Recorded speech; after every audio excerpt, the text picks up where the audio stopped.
So good afternoon. So we just recently celebrated the 1-year anniversary of the Birmingham Police Department's Real-Time Crime Center. And so we spent a significant amount of money building out this facility with technology and what you see before you today. And so today we want to highlight some of the success stories that we have had. We have solved homicides, we have solved a number of crimes using the technology and the individuals who work in this particular center. And so it's been very successful, but we're just still starting to build this out. There's a lot more technology to come on board with this, and we're going to have a lot more success moving forward. But it's been very successful in the first year, and I have two detectives that I would like for them to give you some of their individual success stories. First is Detective Ronald Davenport of the Homicide Unit, and then second we'll have Detective Jackson of the Property Crimes Unit.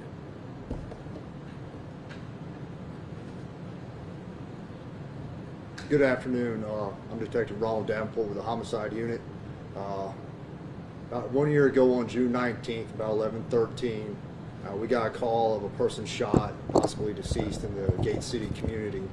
I was the on-call detective that day, and we arrived out to the scene, and we had a deceased male inside the vehicle, a young child, and a female. The female had been grazed, and the young child was injured by broken glass.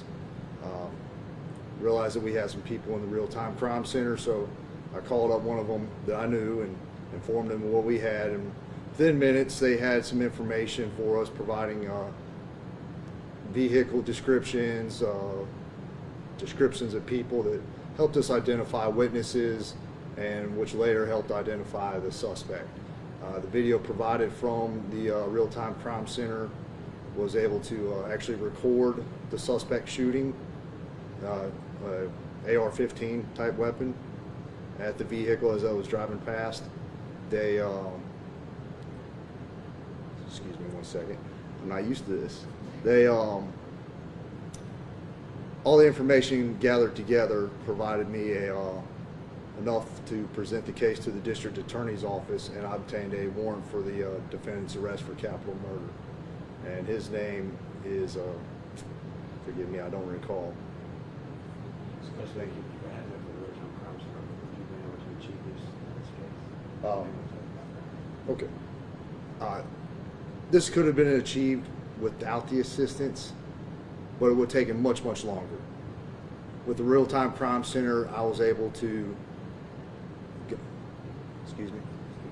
Okay. With the assistance of the Real-Time Crime Center, I was able to establish facts earlier in the case than it would have taken without the crime center.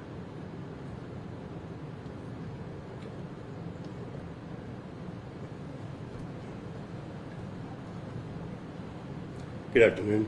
I'm Detective Ben Jackson of the Birmingham Police Department. Real-Time Crime Center has assisted in several property crimes. Most recently, we had a large string of burglaries of businesses all over the city, not just in one area. Most of these businesses had videos. We were able to take those videos. I was able to present the videos to the Real-Time Crime Center. They were able to take those videos and look at some of the software that is possessed here in the crime center, and they were able to connect the dots. And we were able to generate over a dozen warrants for felony offenses. So as you can see from those success stories, and those are just a few, that without the technology possessed here in the Real-Time Crime Center and without the staff that currently works here every day, we would not have been able to solve those crimes. So these would have been crimes that would have been unsolved, that we are now able to solve and bring justice to our citizens and our business owners and our victims' families. So that's just some of the beginnings of Real-Time Crime Center. So what is next for Real-Time Crime Center? So the next is our public piece, where we will be able to get private entities, cameras from residences and businesses onto our system, so that when crimes occur in particular areas, we can review that footage just as they give in their examples to help solve crimes. The next also piece will be Fleet 3, which will be part of our Axon system, which is our body cameras and our tasers. That will give all of our cars in-car camera system. That will just be additional footage that can be utilized. Officers can, the Real-Time Crime Center can tap into those and watch those videos live. Also, a new exciting feature from Axon is Axon Capture, and that's where the public can send us their videos, their pictures of things they may have that relate to a crime, so that can help us solve those crimes. And then lastly is just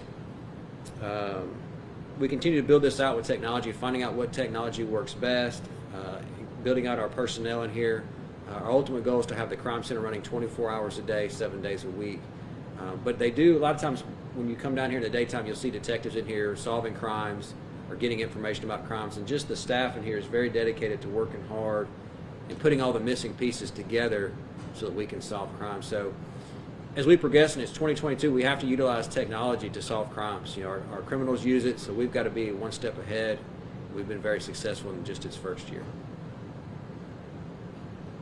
Any questions?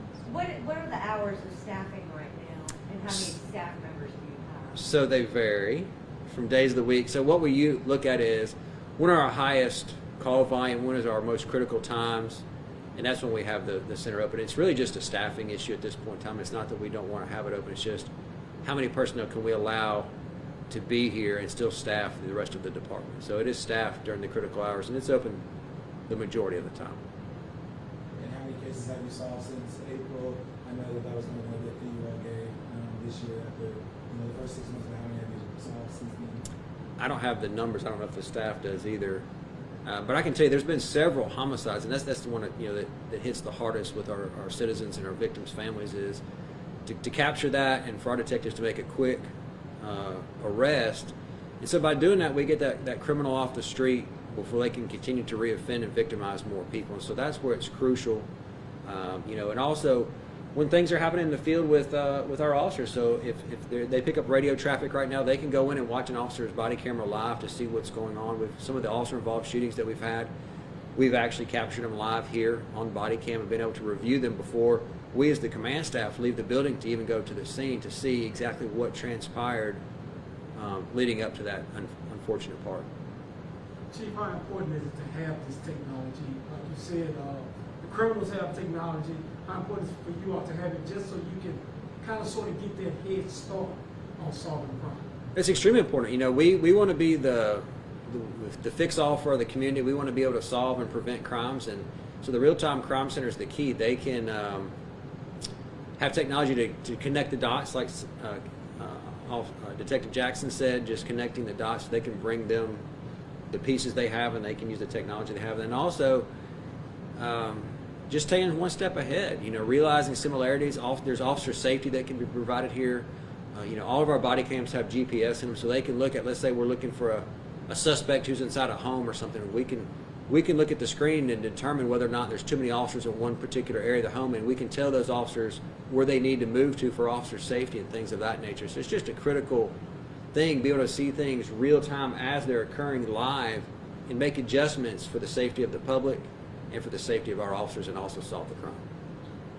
What did you mean when you said bring like citizens So, cameras that this is right. So if a citizen has surveillance cameras on their home, as long as it's an IP camera, internet-based camera, there's software coming out that we will have where we can give them instructions and explain to them how they can, if they want to be a part of the system, they can have their video feed into the real-time crime center. So we're not going to sit there and monitor their home, Right. but if a crime occurs on their street, we'll definitely have the real-time crime center review that and see if that gave us any leads to help solve the crime. Same with any businesses. Sort of like the way you go door to door now, asking people if they have. We would still go door to door, but the thing is, as we're going door to door, they're probably telling us what doors to go to because they have a list of those residences and those businesses. They've probably already reviewed the footage and told the detectives and the officers on the street what they've observed, and that helps them. The detectives and officers, as they're out on the scene, it's those eyes that they didn't have. It's telling them to go here and look for this. It's telling them to go here and talk to this person, whereas they would have never had that information previously. You say the Real-Time Crime Center helps combat violent crime in the city, but since it started, has crime gone down in Birmingham? So crime is actually down a little over 5% overall in the city of Birmingham. The one thing that continues to plague us, and is what's most highlighted, is our homicides. Our homicides are up in the city. Yes, that is true. But overall violent crime is down, and our overall Part 1 offenses are down in the city of Birmingham. So do you think the Real-Time Crime Center will help you combat the rise in homicide cases, and if so, how? Well, a lot of times it's going to help us in smaller crimes before they lead to homicides. It could just be a discharging case. It could just be someone shooting a firearm there. Maybe we've captured some footage, or there's other things like that that would lead us to make an arrest earlier on, get that firearm off the street before it escalates to a homicide. And so that would be very beneficial to us. How important is the time length from when the crime occurs to when you solve it? Extremely important, because if you look at a homicide, we talk about the first 48 hours is the most critical. It's the same for other crimes. The quicker we can get that person off the street, we can remove that firearm from the public, it's a win for us and it's a win for the community.